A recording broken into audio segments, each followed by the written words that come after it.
recorded at Get a Grip Studios in Toronto, Canada, a Get a Grip management production and in association with the Get a Grip on Lighting podcast. Financially supported by the good folks at the National Association of Innovative Lighting Distributors, this is Restoring Darkness podcast. This episode of Restoring Darkness is brought to you by Evluma.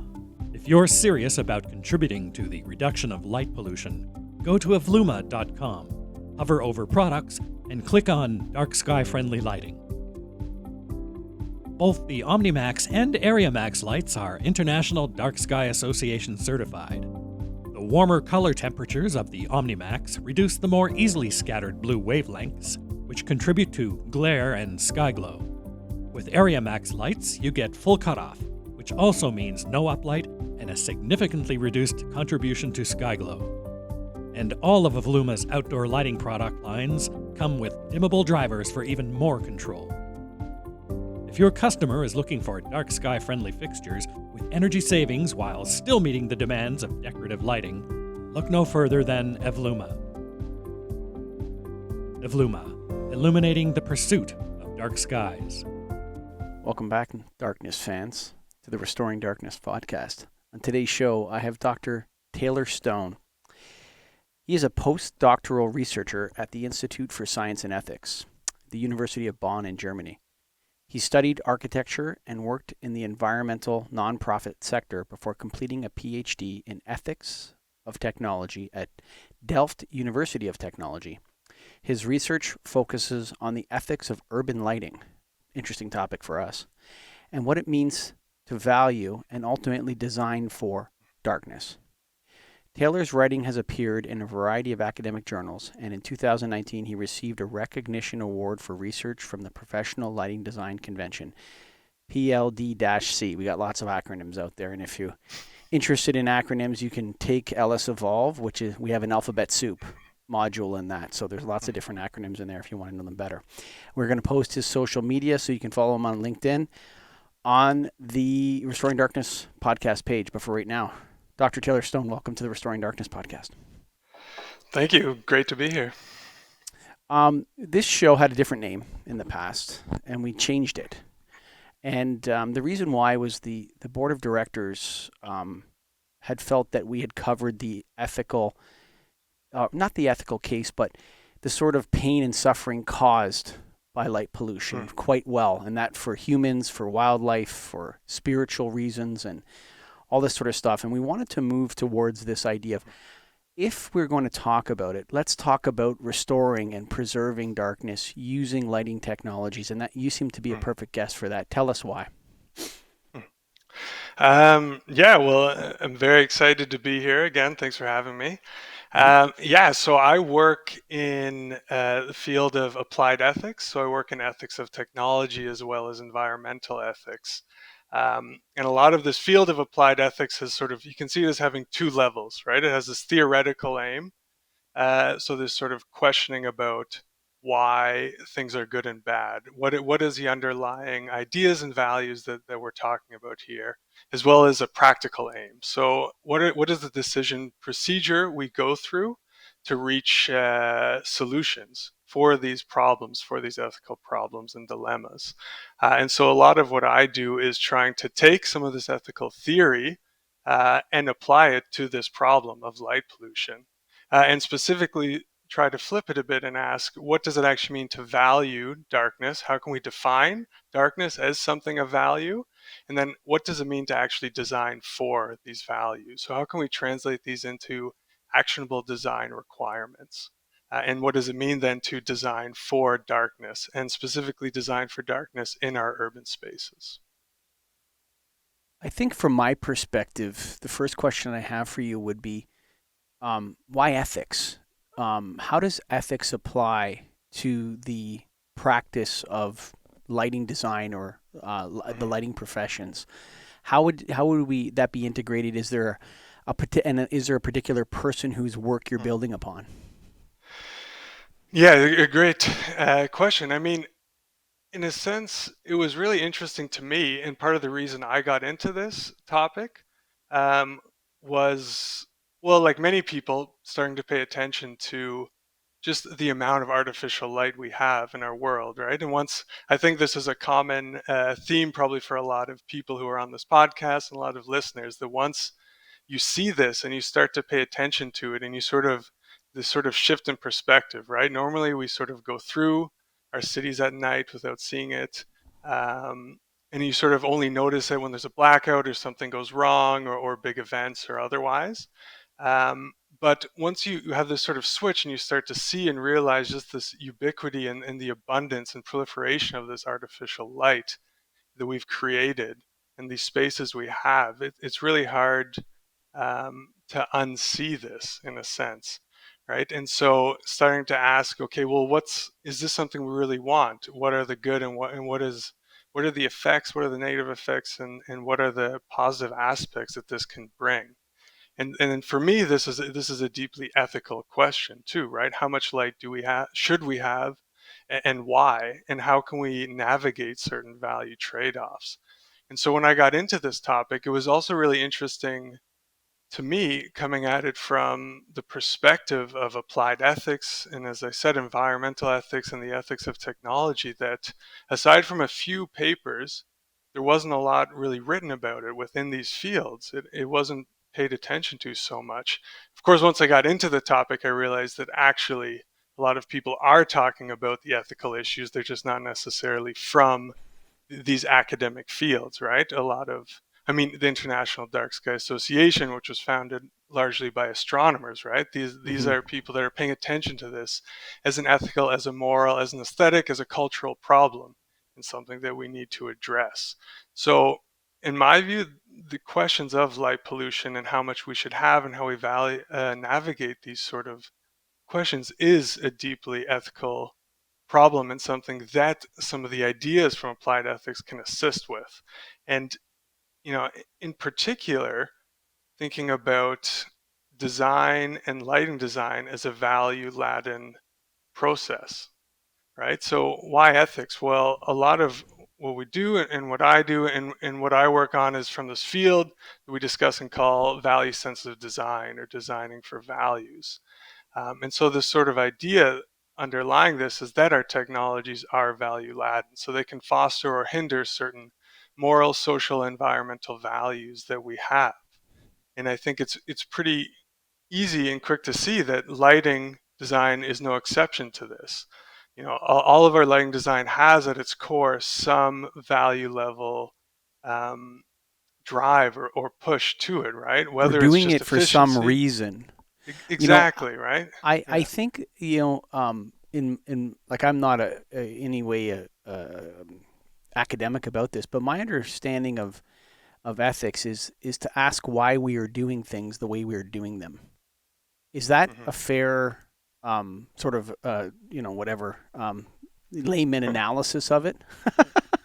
Yeah, sure. I mean, within ethics, of course, different ethicists debate quite a bit, right, too, about Hmm. and have different theories. But yeah, as I said, at its core, I see it as having these two levels, right? This theoretical aim of really questioning why. So, what do we mean when we say something is good or bad or right or wrong?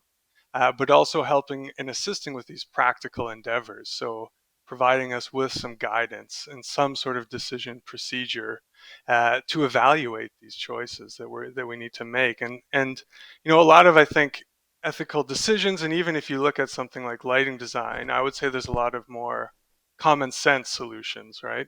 That we can draw from and utilize. But where it becomes more tricky is when you get into these more complex ethical dilemmas and/or value trade-offs.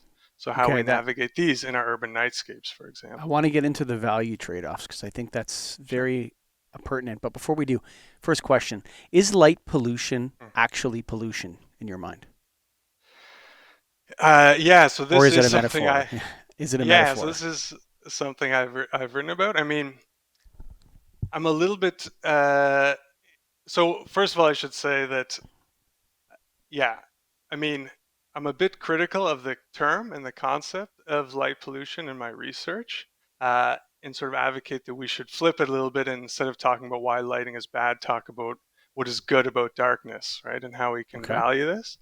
Um, But I mean, but that said, I think that it is still a powerful metaphor and idea to think about light or certain aspects of light as polluting the environment. And in that sense, it has helped to really reframe and rethink what lighting is doing, and again, what these ethical uh, issues are related to this abundance of artificially created illumination that we now have. So before we move to the value trade-offs, I want to ask you what ethical principles are at play here? Like Hmm. ethics one, is it ethics 101? Is it, or, can we, like, is there certain Hmm. principles that are at play here that we can define for the audience? Yeah. So for my research, I mean, you can think about ethics as having sort of two approaches. One is this sort of very applied approach, right? So it's maybe the more classical philosopher. You go into a room for 10 years, you come up with this theory, and you start applying it to different problems, right? And lighting Mm-hmm. is just one. But you can also take a more engaged approach where you start with the problem itself and build out and sort of start to ask, okay, what are useful tools for this? And this is more the approach that I take in my research. So I don't start with this sort of top down, but Mm-hmm. rather start with the problem itself and use this to generate different ideas and different principles. And for me, that really focused on actually trying to identify some of the underlying values and ideas that go into lighting and more specifically light pollution, and then trying to define darkness as something of value, or at least something through which or by which value and specifically environmental values emerge. What is the value of darkness? Yeah. Well, yeah, I see. So when I talk about darkness, I talk about it on three levels, actually. Um, and specifically in thinking about it as a guiding concept or a design requirement or some sort of a moral criterion to think through lighting. So on three levels, I say on one, I think it is an evaluative tool. So we can use this when we think about our lighting as a set of values, right? And this is what we're just discussing. So you can break it down, and what I do in my research is sort of say, okay, what are these underlying ideas that come out of light pollution, and then break down darkness into 9 different values that roughly map onto the different areas where light pollution has an impact, and where presumably darkness can have a positive impact, specifically environmental and ecological impacts. What are those 9 values? Yeah, so they are efficiency, sustainability, healthiness, happiness, ecological conservation, a connection to nature, stellar visibility, heritage and tradition, and wonder and beauty, or a sense of the sublime and awe. Sense of the sublime and awe. Yeah. Okay, you rolled through those fast. Okay, but so so, efficiency. so So you yeah, so let's so let me. I'm going to counteract that sure. before we get into those because I want to go through each one of those individually. I think that's the best track here to take. But the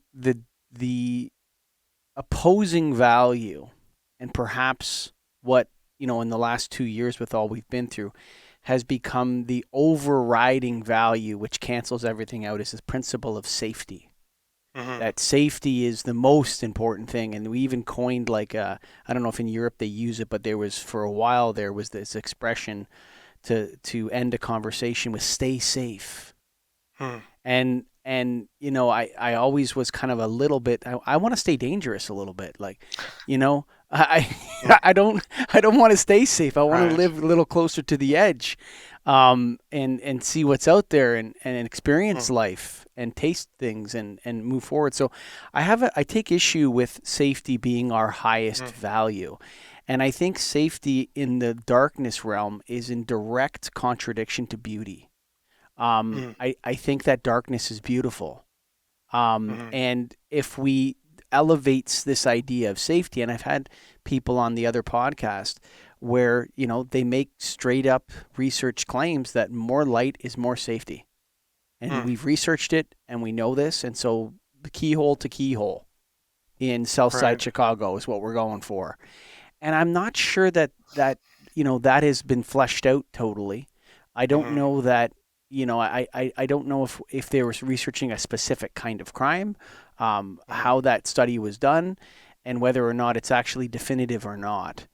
Mm-hmm. Tell me about how you can weigh some of your principles against that very Mm-hmm. strong value of safety. Yeah. Yeah, absolutely. And this, yeah, and I mean, I think if you look at even the history of nighttime lighting and public lighting, safety is one of the primary driving values and ideas, right? And even if you look at the origins of electric lighting, it's really closely intertwined with the formalization of police forces, right? There's Hmm. this famous quote from the New York City, I believe, police officer when electric lighting was just being installed, where he said every light pole erected means a police officer removed from the city, right? And so I think it's important to remember that lighting carries this really deeply inherited and intertwined symbolism, right? That we see it as safe, right? Um, yeah, there are We studies that also see say it as good.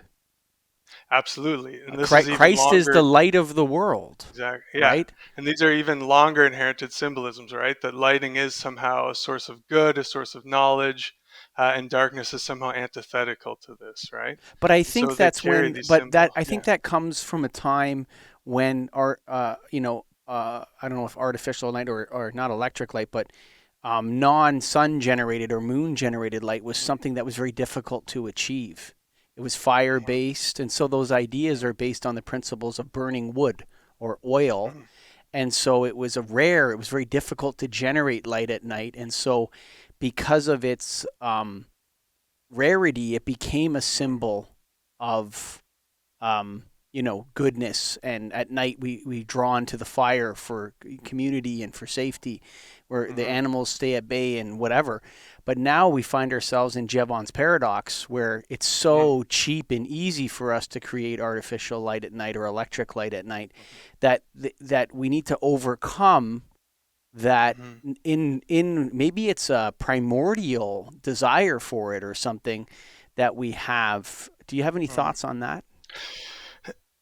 Yeah, well, what I would say too, and to go back to the original sort of question about how this aligns, is I think there is a lot of interesting research in looking at this sort of history and the symbolism of light as it has evolved in its relation to darkness, and why we do see it, and it's so closely tied to feelings of safety.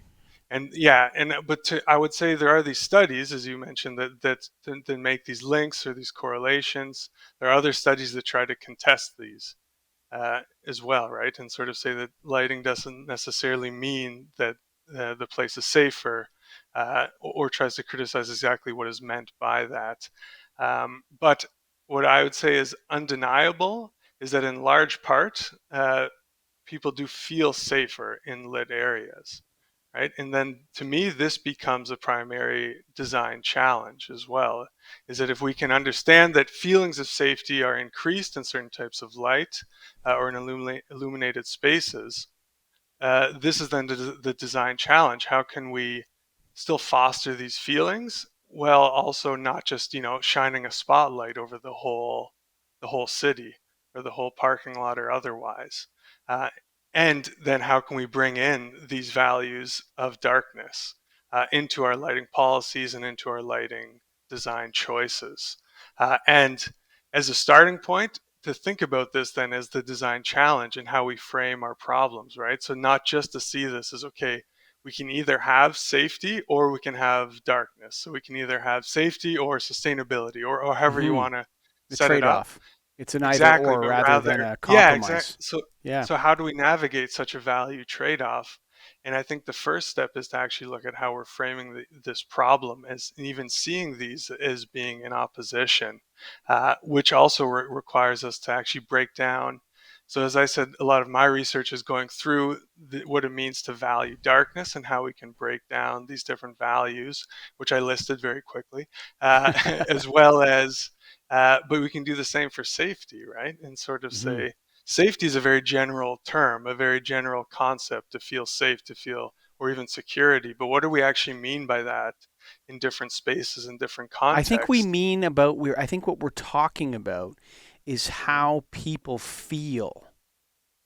I think like Yeah. when you say, we're going to light up, South Side Hmm. Chicago like a prison yard. Okay, which is Hmm. a good kind of analogy of how they think about it, right? The more Hmm. light, it's kind of in a way, it is intimidating in some ways Hmm. to certain people, you know.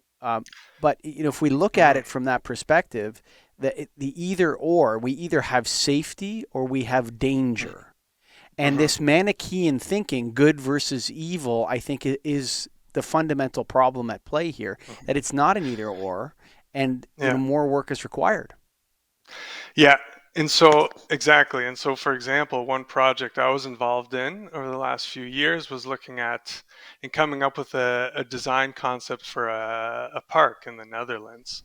Hmm. So I ended up in this working with a lighting design firm called Atelier LEK, which is led by Iris Dijkstra. They're a Rotterdam-based lighting design firm, but also very interested in these questions of ecological lighting, what it means to bring darkness back into cities. So we designers and ethicists, we sort of came together and had this opportunity to collaborate. But one of our first steps was to then approach it as we're discussing it right now, because we had this sort of project and this commission to come up with a plan, uh, but it started as this as we're discussing what's these sort of reduced to these two opposing or contradicting ideas, that they wanted to keep the darkness in the park because they wanted to preserve the ecological integrity. It was one of the few sort of unlit spaces in the area. Hmm. They knew it was used by bats and so on. Um, but they also had recognized through the users that improved lighting was one of their priorities. So they saw this, okay, it's unsafe, we need to add lighting. And so our first step was to look at this both at a conceptual level, but also through a site analysis and stakeholder analysis level, and sort of say, okay, what do we actually mean by preserving the darkness in the site, and what do we mean by safety?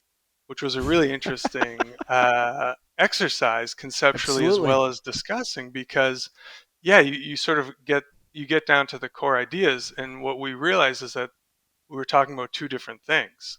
One, we were talking about, as you said, the feeling of safety, so social safety or ideas of reassurance. Why? Okay, this is very Dutch, but it was a bike path for kids to go to their sports practices. It was unlit. It was a neglected space. It wasn't, it was cut off from the city by a highway, so it wasn't seen as a particularly good place to be. Of course, there were some petty crimes, there's some graffitis where people go to do some drugs or whatever else, Hmm. um, but there wasn't a lot of crime there, but it didn't feel like a safe place. So this Hmm. was one problem. And then the second was actually just wayfinding or routing, right? Again, as the city had developed around Delft in the Netherlands, this park became a commuter path. So people were biking through the dark at night, and there's just some practical necessities to see the path, to see debris on the road as you're biking at night, and so on. And so we were able to break it down, what was actually meant by safety in this site, and define, okay, we're actually talking about reassurance or social safety, of which lighting can help, but some of these things are also outside the scope of what lighting can do, as well as just wayfinding and routing for the site. And then also just identify, okay, we're actually not talking about this whole park, we're talking about a few specific paths, a few specific areas, right? This commuter path that goes through the park, this highway underpass, and a few specific paths. And through this, we were able to, I think, really understand what was meant by safety, and then start to put that into conversation with this idea, okay, if we really want to preserve darkness, and we can also identify which values are most important here in terms of sustainability, ecological conservation, then what solutions are out there that could actually in principle achieve both of these, and in a sense come up with an innovative solution that works around this idea of a value conflict or a moral overload. It's also been called, we were trying to satisfy these two things at once and rather see them not as conflicting, but but they can be achieved if you really break down what is meant. What was the solution? Yeah, and so this is still in the concept phase. It Hmm. is moving forward with a few different student projects and so on. I mean, it's quite a big park, and so I think it'll take a bit of time if this is realized. But our solution was actually a bit of a piecemeal one. So we came up with this idea and developed what we call dark acupuncture, which is from an urban planning theory called urban acupuncture, which is a lot like what it sounds, that a few different pinpricks of a service or amenity or otherwise can stimulate a process of renewal. So rather than being this sort of top-down approach to planning the whole park, we instead said, okay, where are these moments where we can actually make an impact, right? So again, in identifying these values and through the site analysis and stakeholder analysis, identifying, okay, what are the problem areas or what are the hot spots in the park? And so what we did was we identified these values and spots, and then came up with actually a series of solutions that were more tailored to the individual spots. So some, we proposed you could have dynamic and adaptive lighting along certain pathways, for example, along the commuter pathways. But some were outside the scope of lighting as well. Because as we discussed, so there's this problem of reassurance and feelings of safety in this highway underpass. But Hmm. there's also already high contrast, right? As it often happens, there's just these bright lights on the underpass. So during the day it's dark and outside is light. At night it's dark and it's just like you're going into like a subway terminal or something, right? Where you're just sort Sure. of in the light. And so a little bit of lighting, but also rather see this as a space that where some programs or urban renewal could take place. Um, and so it can, in doing that, perhaps you could circumvent these sort of feelings of unsafety and the feelings of neglect that the space has. So in a sense, it was a series of different solutions that were really meant to be these sort of pinpricks along the site and in these problem areas. The Was any photoluminescent stripping considered? Because one of the things I've noticed before the when I so I have 20 years, 22 years in the lighting business now, Mm-hmm. and the dark sky movement was gaining momentum in sort of 2005, 6, 7. It was starting to creep into my order desk in my showroom. Yeah, I'm serious. I'm not kidding. It was like Yeah. cut off wall packs were coming out with the Mm. IDA symbol on the side, and then LED just bulldozed all that. It came in. Mm. The only value we have is lumens per watt. Mm. Like that's Right. what came in and bulldozed all other values in lighting, including flicker. And like there's a whole host of problems that LED lighting systems reintroduced that have been solved by the lighting industry over decades. But one of the things that was coming up that was super interesting at that point, which I haven't seen reemerge, was the Mm. idea of photoluminescent strips, Mm.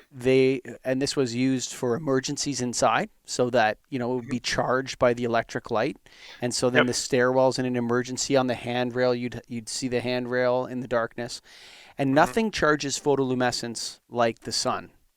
And so Mhm. the longest charge it can get is outside in did you guys consider any of that for the project in the park?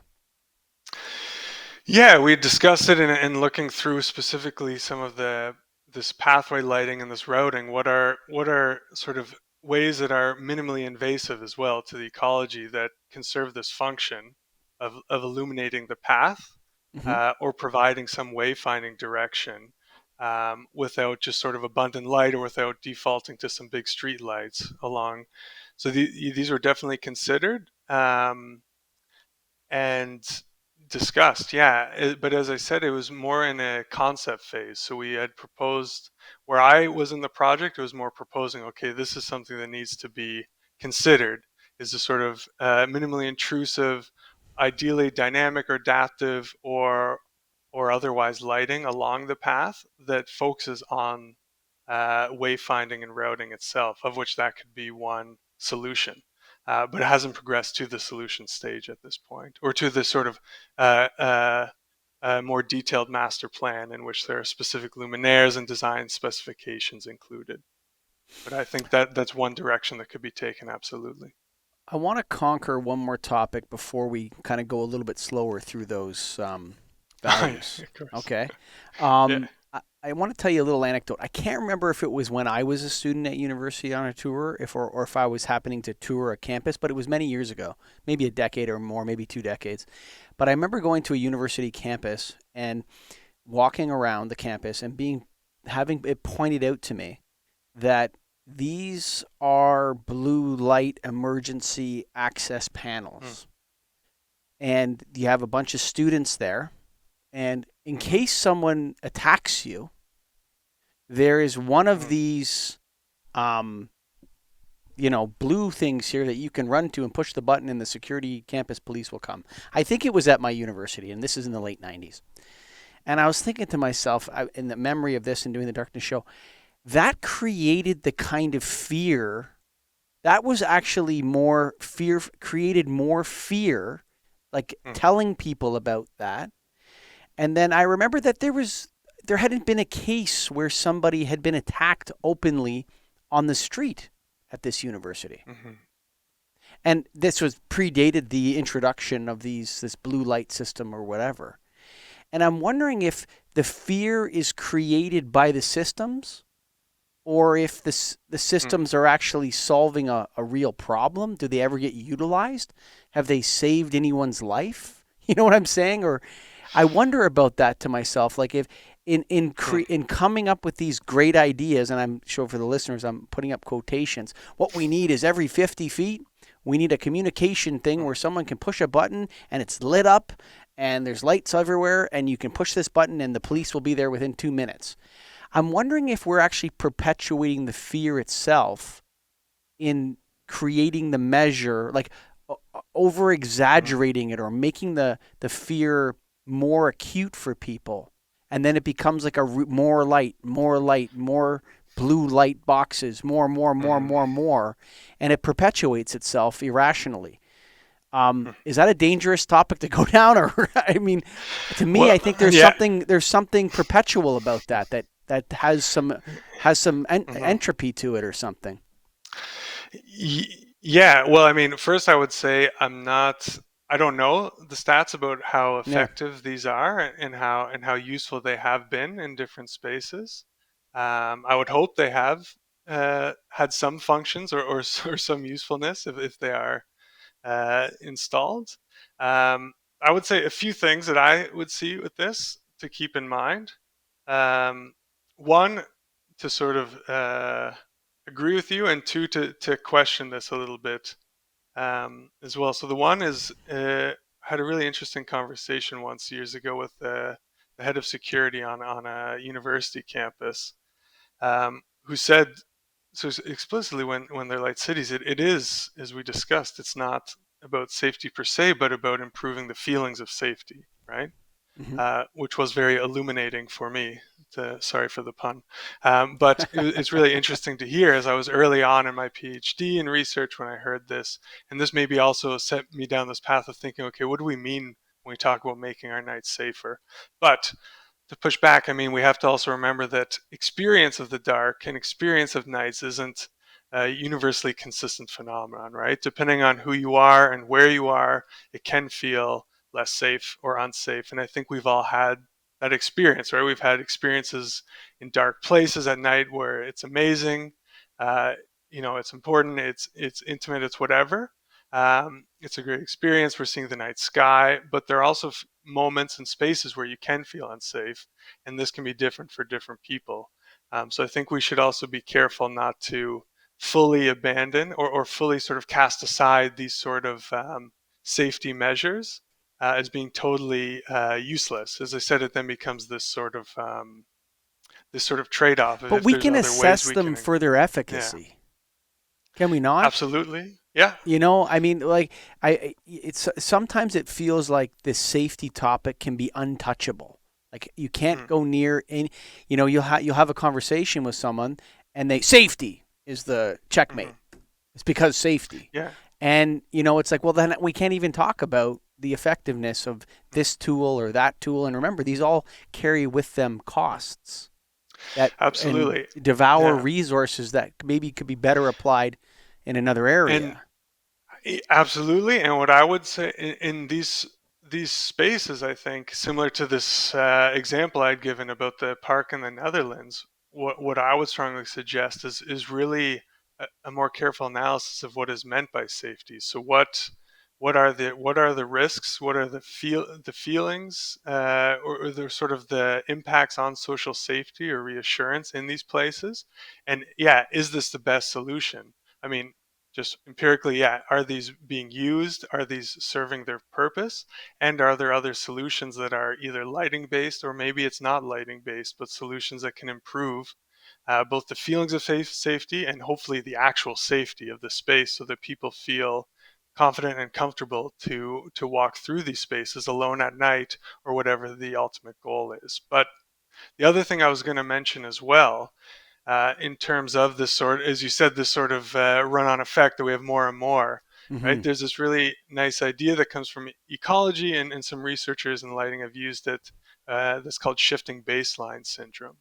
So this Hmm. idea that we constantly take our current state as being the accepted norm, and we sort of seem to have this sort of collective amnesia, personal or social, about what happened before. And I think we often see that in our lighting, right? That our lights continue to get brighter and brighter, and as a result, we perceive anything less as being somehow dark, in the negative sense of being unsafe, or a place we don't want to go, even though it could still be many magnitudes brighter than unlit night.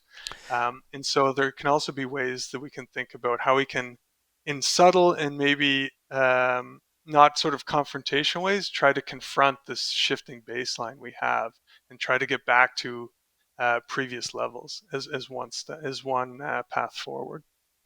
Yeah, the proliferation. I mean, I spoke with Chris Kaiba a couple years Hmm. ago on this topic, and I think he's in Germany as well. And he had Yep. mentioned to me that the satellites that measure light pollution have trouble measuring over a certain Kelvin temperature. So they're, Mm. whatever, configured, or they're set to measure Yeah. lower Kelvin temperatures of high pressure sodium, and they can't Hmm. see 5,000 Kelvin. So I would imagine that the problem is actually far worse than we can even understand with light Hmm. pollution. But what I wanted to ask you about is this idea of I've brought it up a couple of times, and again, I sell light bulbs every day, so I'm not a researcher, I'm not an academic. I just sell lighting every day, Hmm. and it's very difficult to sell darkness to people. It's Hmm. very difficult, and I've tried. The is the idea of the window effect. So if you're at a party and you're Hmm. inside the party and there's a big window and everyone's inside, even if the lights are quite dimmed and people are dancing, someone outside in the darkness can see that like a television screen. Okay, Hmm. but the people inside the building, the lighting lit space or in the lit area, have no access to the dark space. Their eyes Hmm. cannot see the dark space. And so there's this idea of lighting and contrast, Hmm. which may actually be creating a false sense of security. Or, Hmm. this idea where, a police officer comes to your car at night to the window, he shines a flashlight in your eyes so he can see you and you can't see him or her. Hmm. That's the purpose of it, to create that contrast. Hmm. Are we using these in the discussions that you talk about? Like, is that contrast being Hmm. discussed at all? Yeah, I think there's some research on this, and I mean, it's come up, I believe, I hope I'm not misrepresenting, but even in the sort of iconic book, The End of Night by Paul Bogart, I think he, Mm-hmm. he talks about this as well in this book. I hope I'm representing this correctly. Even if not essential reading, if you're interested in lighting and darkness, you should read this book. But I believe, it's mentioned in this as well, this idea that we think that this abundance, that having a spotlight, a security light, means be safer. But when we have these poorly designed lighting that has high contrast, you create these dark zones, right? And you create this sort of this two-way sort of effect, right? That you can't really see outside the light, so you can't actually see what's beyond the light. So it's questionable if this is actually increasing the safety and security of these spaces, which then can lead to the focus rather on quality of the lighting over the quantity that we have is the main focus. And the efficacy And of it, mhm. you know? Yeah. So, Is- We're coming up. I've had some trouble. I'm going too long. We want to keep it where if you can believe it, we've almost spoke for 40 minutes already. uh, Um, why don't we finish with this? Go through each one of those mhm. values and just say a little bit about each one. Sure. Absolutely. Um, so yeah, so the idea of this, well, I can go through them. I might deviate a bit to talk more about the idea of them and where they come from, Hmm. and which ones I see as the most important to prioritize. But yeah, I can go through them. So the one was sort of, as I said, it was starting with these questions and these negative impacts, the adverse impacts of lighting, of artificial light. So where do these different areas that light pollution is seen to have a detrimental effect? And can we flip this and ask, okay, where can darkness actually have a positive effect? And can we break this down again, getting into this sort of questions of ethics and values, and think through how we can define and in a sense prioritize and systematize these different values of darkness. And so can we see some as being, what we'd say instrumentally beneficial, right? So they're a means to an end. So this is this idea of things like efficiency, right?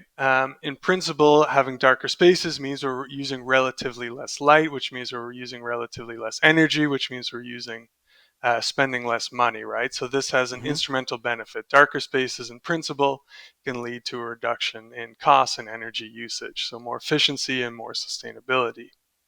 Um, but then we can also think about things that are more intrinsic. So darkness can be seen as an end in itself, right? So we can break this down and think about, yeah, well, there are questions of our own health and well-being. So this sort of idea of healthiness and happiness, right? And where the links are to experiences of the night sky, but also the research emerging that different types of light can have negative health consequences through prolonged exposure. And relatedly, we can then think about questions of ecological conservation, right? Which I think we can see as an end in itself, that things like habitat protection, nocturnal habitats, as well as biodiversity preservation are important goals. And creating dark spaces, preserving these, promoting, pursuing darker spaces can assist with this. And then finally, also thinking about the night sky as well, right? And this is where these different values, the other four I was talking about wonder and beauty, or you could also call this the sublime, access to the night sky itself, questions of heritage and tradition, as well as this idea of a connection to nature, right? And these can be seen as intrinsically valuable. These are things that are important ends in themselves, and things that can be considered that we don't often in things like green design, urban ecological restoration, and so on. We talk about greening cities. Now, we also sometimes talk about blue spaces in cities, but I would say it's important to also talk about the dark spaces in cities, right? So, can we see darkening cities as a form of urban ecological restoration? So that and presumably, how Hmm. much of these values can we actually Hmm. incorporate? And in my prioritization, I would say we should focus on these more intrinsically valuable aspects, because we know we can have, as you talked about, the Jevons paradox. You can have more efficient lighting; it doesn't necessarily lead to less sky glow or otherwise, right? But presumably, if you focus on these intrinsic values, so things like ecological conservation, connection to nature, visibility of the night sky, through these more instrumental benefits of energy reduction um, and cost reductions should necessarily follow as well. And so, from my perspective, these are the things that should be taken into consideration and should be seen as primary sort of design goals or design requirements for lighting policy and design, especially in urban spaces. Hmm. So can you work faster? Because I feel like Yeah. I feel like these ideas when you discuss Mm. them, they're um, we're still a ways away from making that full ethical case. Like there's more work to be done. There's Mm, more analysis. Maybe we need some more research. Into because who else did we speak to? Another researcher had told us that Berlin has 50 or Madrid has 50. I mm, can't remember which one it was. Has 50% less electric light at night than this other city, and the crime statistics are identical between the two mm, European cities. mm, And so we know that there's an answer here. It's nuanced. It's difficult to put our fingers on. It's the ROI thing is also another issue when you're selling lighting. Return on investment mm, is very difficult to outline for people. mm, I think we need more people in more countries working on this, particularly on the connection to nature, the sublime, and the heritage and tradition. mm. Now, I'm Canadian. So Canada is basically one big dark sky park as soon as you go 150 miles north of the U.S. border. Okay, like you Mm, don't have to. There's a dark sky reserve. I don't know, 2 hours east of me, and I went to see the meteor shower in August there. But if you just kept driving north mm, from there, you'd still be in the dark sky reserve pretty much. You know what I'm saying? So, but mhm, Canadians seem to have this. Like when you talk to someone who grew up in Canada, went to summer camps, and went up to Temagami or Northern mhm, Ontario or these different places, we all have this connection to that. It's not, you don't have to mhm, describe it, but you speak to some people that lived in urban environments their whole life, they have no idea what you're talking about. They have no mhm, concept of that. Can mhm. that even be restored for people? I don't even know if it could be. Yeah. Well, first, I'm also Canadian, so Oh, I can okay. relate. Yeah, yeah, yeah. I had these experiences as well growing up, which I'm sure influenced where I ended up Yeah, sure. today.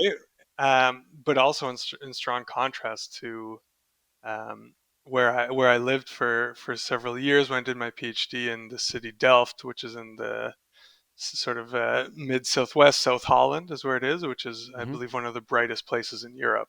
Hmm. Both because it's densely populated, but also because there are a lot of greenhouses there as well, which made Yeah. this park study we looked at quite an interesting case of. Hmm. Yeah, we had to really, I think, take a step back and say, what do we actually mean by darkness in such a place that already has so much light pollution and is so bright at night, right? And how can we make, yeah, and so you have to get into these questions of, okay, we're trying to keep it relatively darker, right? Mm-hmm. um, but then, yeah, I mean, in these urban spaces, is it possible? I mean, yeah, but that's an open question, and that's, I think, in I some think we of have the my technology. research, I think is there. I think it takes a bit of investment, a bit of courage as well, on the side of municipalities, Mm-hmm. to come up with policies. I mean, we can see. I think it is possible to a degree in cities, but I would say, yeah, there's a couple of things to keep in mind. One is, I think, is there's a lot of what I would say more baseline, almost common sense solutions at this point. Groups like the International Dark Sky Association, they have put out these specific standards about shielding and so on. And I think there are other things we could sort of agree. Do we need certain billboards on at 4 a.m. at night? I'm not sure that we do, right? There are these common sense, and then there are these more innovative solutions that are emerging, right? So if we look at some of this intelligent, smart systems, and we have these adaptable, dynamic lighting possibilities, how can we use this to try and foster these dark spaces as well and turn down the lights? And then when we do this, though, and we talk about bringing darkness and dark skies back into our cities, yeah, indeed, maybe, yeah, a pristine night sky with No. no light Yes. pollution. Okay, maybe Sure. that's shouldn't be our goal, but it can be somewhere in between. And I think we should also remember that, in this one paper I talk about there are these two competing sublimes, actually, right? There's this sort of astronomical sublime, this idea of seeing the night sky. That's this Mm-hmm. amazing experience, right? This Mm-hmm. awe, beauty, tradition, right? That we've all had when we've seen an actual unpolluted night sky, right? But there's also, you can think about the sublime and the technological sublime. There's this historian of technology, David Nye, who talks about, yeah, the electrical sublime. And we should, that cities, when they were first illuminated, this was also this sort of sublime experience, right? This was this amazing sight, and we've also sort of lost that.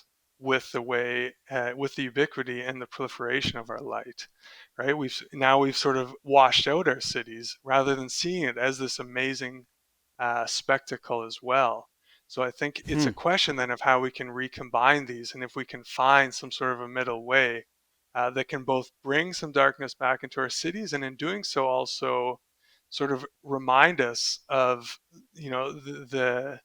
the sort of sight of urban skylines, right? And Hmm. not just wash them out, but see them as this amazing thing through, bringing some darkness back into the cities as well, and looking at the relations between these. And as I said, what the quality of our lighting and lighting choices are, because when you do experience and see really, I think, good lighting design, which we've seen, we can really appreciate that it is quite beautiful, and oftentimes it isn't, just some spotlights, Hmm. right? Just 20 spotlights on something. It's a much more subtle and much more controlled and thoughtful use of Lighting light. beauty comes from contrast. There's no other way to Yeah, explain it. It yeah, and it's comes really from yeah. playing with contrast Hmm. and the different amounts of light, different colors of light. Um, you Yeah, know, and that absolutely. you're Yeah. absolutely right. Like there is something beautiful about floating on a boat in Lake Ontario in Toronto and just looking at the skyline. It is sublime. It is Hmm. beautiful in Hmm. its own way. But Hmm. the proliferation of it, everywhere is not. I think Hmm. there is some we can get after. We can get to that middle ground. I don't think it's a coincidence, Taylor, that there's a bunch of Canucks working on this issue. I think Kaiba's Canadian too, isn't he? I think so. I think, yeah, I yeah. think he's a Canuck too. I see. I'm telling you. I mean, there's a lot of, and you hear a lot of people from places like Colorado or Hmm. Montana that are into this issue as well, where there are areas that they Yeah, have and access to darkness. and I think this is what I think you hit a good point earlier, that sometimes it is this experience that you have, right? And I think, oftentimes when you talk to dark sky advocates or people who work in this area, it is these experiences, right? And in this the profound effect that it can have. And then it's a sort of how can we get this experience into cities? What does it mean to have something at least close to this experience for people who live in cities and maybe almost never leave these Hmm. downtown cores of these giant metropolitan cities, right? And especially, this is going to be a century of urbanization, right? By all accounts, by 2050, 2/3 of humans are going to be living in cities. So, in tandem with the preservation of dark sky reserves and parks, absolutely important, critical issue. We also need to turn our attention to cities and the places that we actually spend our lives, and ask, what could it actually mean to bring darkness back into the cities, and design for and with darkness in our urban spaces. Dr. Taylor Stone, we've spoken for almost an hour. I can't believe it, Scott. Sorry, bud. The Restoring Darkness podcast might just be an hour long show. There's nothing we can do about it. Can't keep it to 40 minutes. And so the listeners are just going to have to put up with it. I can't handle it. I can't do it in 40 minutes. Any final thoughts? I think that was a good final thought. But do you have anything else for the Restoring Darkness listeners? Yeah, maybe just a final thought to build on that is just to say, yeah, we can see these questions and problems of light pollution. I mean, it is a problem, but we can also see it as an opportunity to Mm-hmm. rethink and reimagine how Amen. and why we light our cities at night. And those lighting people listening, and this show is focused on the lighting industry. And I'll just finish with this, guys. Gals out there, this represents the single biggest opportunity for the lighting business, not health effects. And if you're into lighting controls, this is the best place for lighting controls. There's no better place for it whatsoever than to deploy lighting controls into the municipal environments. Absolutely, the case is there for it. You can keep searching in the interior environment. I know I'm on the streets every day selling lights to people. Existing buildings are not that interested in advanced lighting controls in their building inside. They're just not interested in it. Customers don't want to buy it. But you know what? Why don't we start thinking about the outdoors? Why don't we start thinking about the municipalities for that respect? You've made it with us 52 minutes. If you have, thanks for listening. Love you guys. Bye for now. Look no further for dark sky friendly products than Evluma. Since its first product launch, Evluma has carried one or more International Dark Sky Association certified models. If your customer cares about light pollution, suggest the OmniMax with shielding. or the Area Max with full cutoff to reduce uplight and glare. Evluma, illuminating the pursuit of darkness.